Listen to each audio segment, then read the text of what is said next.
Good morning, everyone. Happy Friday, and welcome to today's calibration.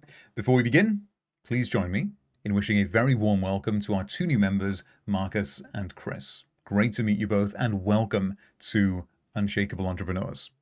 Quick reminder as well for premium members that we have focus blocks today at 4 p.m. UK. So bring your highest leverage tasks and let's complete them as a team and finish the week strong. For anyone that would like to join premium, it is $47 for the end of the year, which is half off. Feel free to jump in and also sign up for the December lock-in challenge, which is kicking off on Monday. So, announcements out of the way, let's get into today's topic, and this is a big one. Today is day 28 of the Rewriting Your Life Story Challenge. Over the last 4 weeks, we have revised the old stories around self-worth, success, around what you deserve, what you believe is possible for you. And people who get to this stage oftentimes will get stuck here with what we're going to talk about today. Visualization without occupation. This is a blanket term for all techniques, all scaffolds, is where 90% of people fail. A lot of people will learn self-change, personal development, manifestation, and they will learn about it. They'll get to this point. They'll know all the techniques, but this is the biggest failure point. This is why 90% of people fail. Neville Goddard taught us that we must assume the feeling of the wish fulfilled, and so many people get this wrong. They think that you must feel the emotions while looking at what you want, and it's helpful, but it's also dangerous.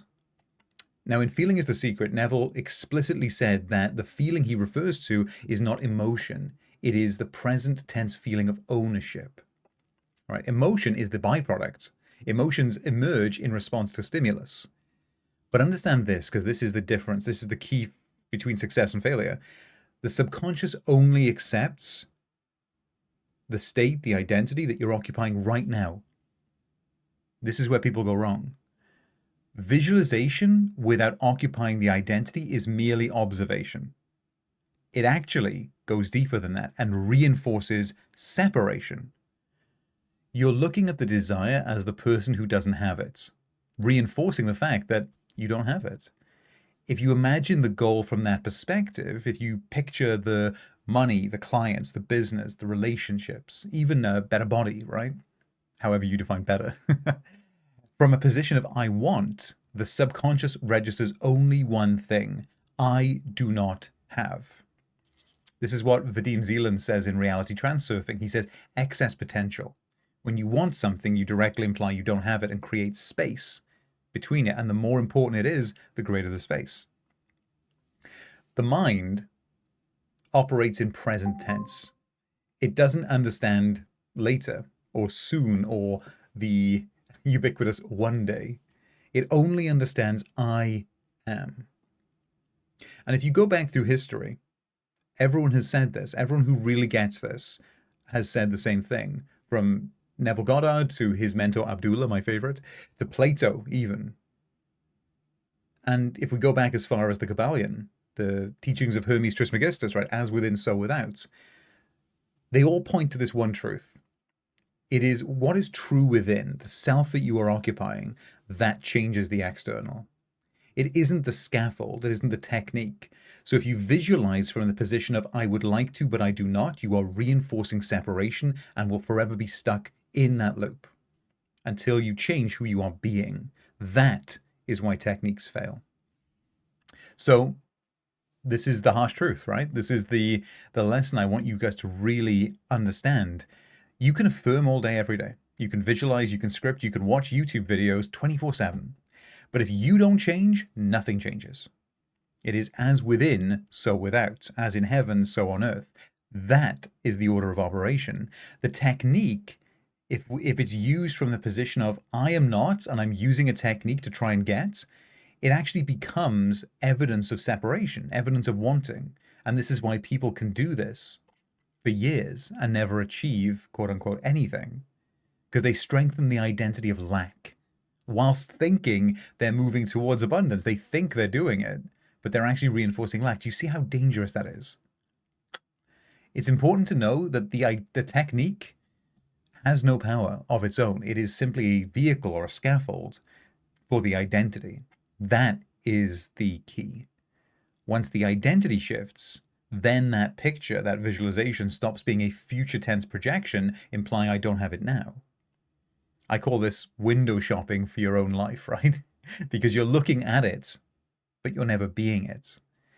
The subconscious only responds to who you're being, not what you're looking at.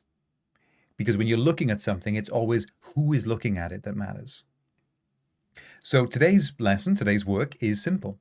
If you have been imagining your goal as something distant, bring it into the present tense and own it as a present tense fact. Stop looking at it and begin looking from it. You can think about this as occupying the version of you that already has it and it's natural. That is the state of creation. That is as within, so without. So let's make it practical. Here is today's 3 steps. Step number 1, declare. I am your name, the operator for whom my desired outcome is standard.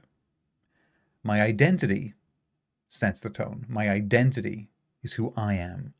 I do not look at my desire. I live from the fact that it's already mine. And you can use whatever scaffold you prefer. Visualization, you can do scripting, you can do affirming. They don't matter. They're simply scaffolds. They're simply vehicles. Your conviction that it is who you are now, that is the impelling force. That is the creative force. That is what will start the causal chain in motion. Step number 2, embody. Because this is who I am, I will complete one binary input as an expression of the identity who already has the outcome. Really hear that, right? As an expression, as a demonstration of the identity who already has the outcome. Step number 3, integrate. This proves that I am this identity now. Only this identity can take this action. The former self can't do it. This is a present tense evidence of who I am being now. And this triad, awareness, nervous system, egoic mind, you are occupying this new identity right now on all 3 levels. This is who you are until you go back. So do this as many times as you need to remain in this version of you. This is who you are now. And you're not looking at your desire. You're not window shopping anymore. You're moving in and living from it. That is today's lesson. So with that said, my friends, have a beautiful day, have a wealthy day, and I will see you tomorrow.